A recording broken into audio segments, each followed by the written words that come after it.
as I've said, I've traveled to Japan for 22 years, co-leading a trip with the man who's in this photo. What I appreciate about traveling with him is that he is a Japanese teacher for the local high school where I live in Evanston, Illinois.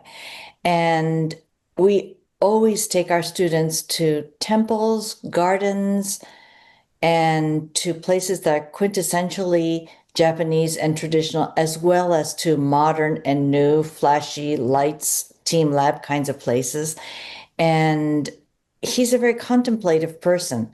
And once we arrive there, we typically are very quiet. We don't talk to each other or to the students. We tell them before we go that once you enter places like that, for us to talk to each other would take away from the ambiance of the place.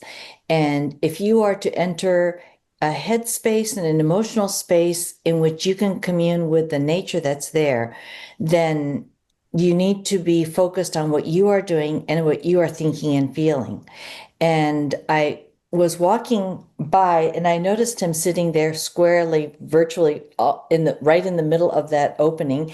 And I appreciated the way in which his seiza stance, which is sitting on your knees with your legs folded underneath you, is the typical Japanese when you are meditating, seated pose, and he's facing the garden, but you can tell his head is slightly bowed a little bit, and it's the autumn season in Japan. It's my absolute favorite season in Japan.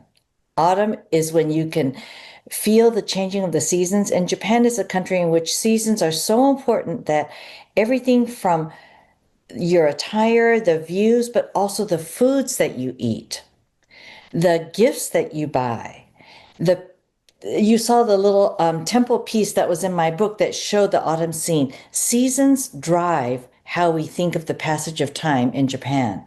And for me, this sense of autumn came so clear by seeing this, where you see everything from the green through the reds and yellows and oranges. And now popular in this country too, but the Japanese maples turn these beautiful colors in the autumn time. And to be able to sit and contemplate in those spaces makes me feel a grounding and a connection to that which is my homeland, my culture, where all of my family is buried.